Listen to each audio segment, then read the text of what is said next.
شیطان الرجیم بسم اللہ الرحمن الرحیم السلام علیکم ورحمۃ اللہ وبرکاتہ۔ 70 اور 80 کی دہائی میں اس کی شہرت اور دولت کا اتنا چرچا تھا کہ دنیا بھر کے شہزادے اور شہزادیاں اس کے ساتھ ایک کپ کافی پینا اپنے لیے اعزاز سمجھتے تھے۔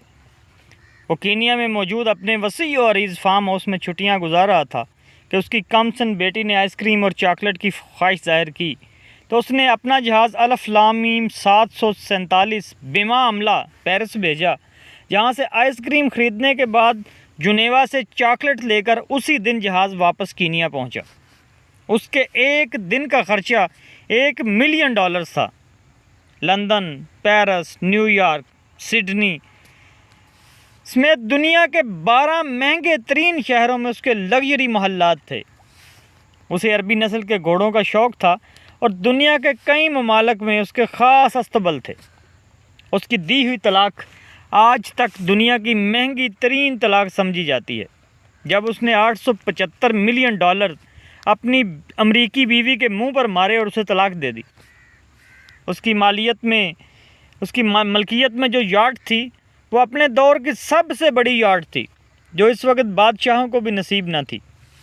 اس یاٹ میں 4 ہیلی کاپٹر ہر وقت تیار رہتے، جبکہ 610 افراد پر مشتمل خدام اور عملہ تھا جو ہر وقت اس یاٹ پر مستعد رہتا تھا۔ وہ یاٹ بعد میں اس نے برونائی کے سلطان کو بیچ دی۔ اس کے ہوتے ہوئے ڈونلڈ ٹرمپ تک پہنچی۔ ٹرمپ نے $29 ملین میں وہ یاٹ خریدی۔ ان کے اس یاٹ پر جیمز بانڈ سیریز کی فلموں سمیت کئی مشہور بالی ووڈ فلمیں شوٹ کی گئیں۔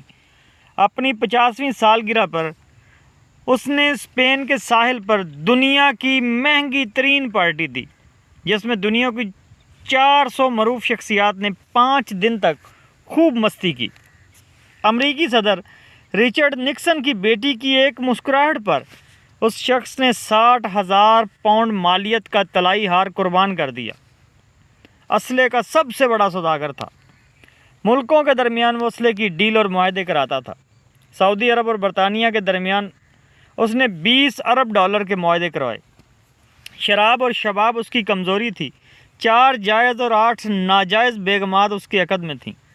یتیموں پر دست شفقت رکھنا، بیواؤں کا خیال، مسکینوں کی مدد، سیلاب اور زلزلوں میں انسانی ہمدردی کے تحت فلاحی کام، ان سب سے اسے سخت الرجی تھی۔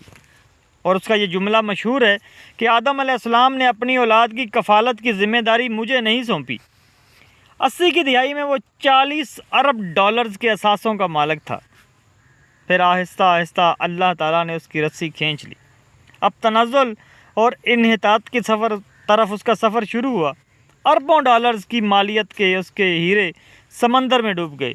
کاروبار میں خسارے پہ خسارہ شروع ہوا، قرضے پہ قرضہ چڑھا، سب اثاثے فروخت کر ڈالے۔ اس کے دوست احباب اور اس کے چاہنے والوں نے اسے نظریں پھیر لیں۔ یہ ایک لمبی مدت تک گمنامی کے پاتال میں چلا گیا۔ کسی کو خبر نہ تھی کہ کہاں ہے۔ پھر ایک دن یہ لندن میں کسی سعودی تاجر کو ملا۔ اس کی حالت غیر ہو چکی تھی۔ اس تاجر سے کہا کہ وطن واپس جانا چاہتا ہوں، لیکن میرے پاس کرایہ نہیں ہے۔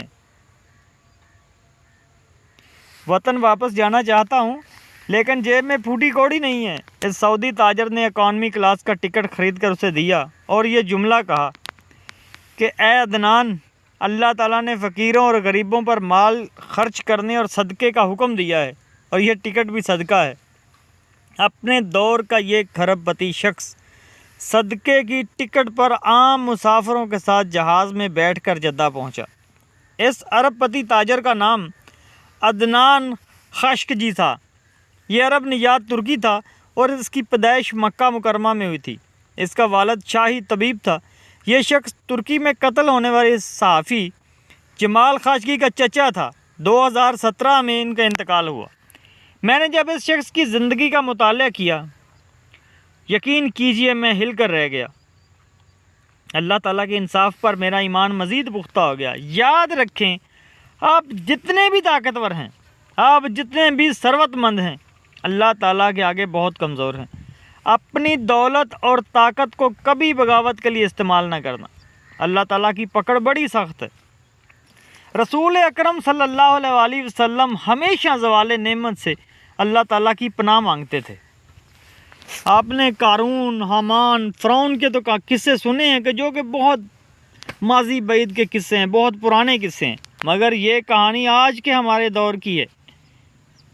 70 اور 80 کی دہائی کا ایک امیر ترین شخص کس طرح سے قسم پرسی کی زندگی گزار کر فوت ہوا۔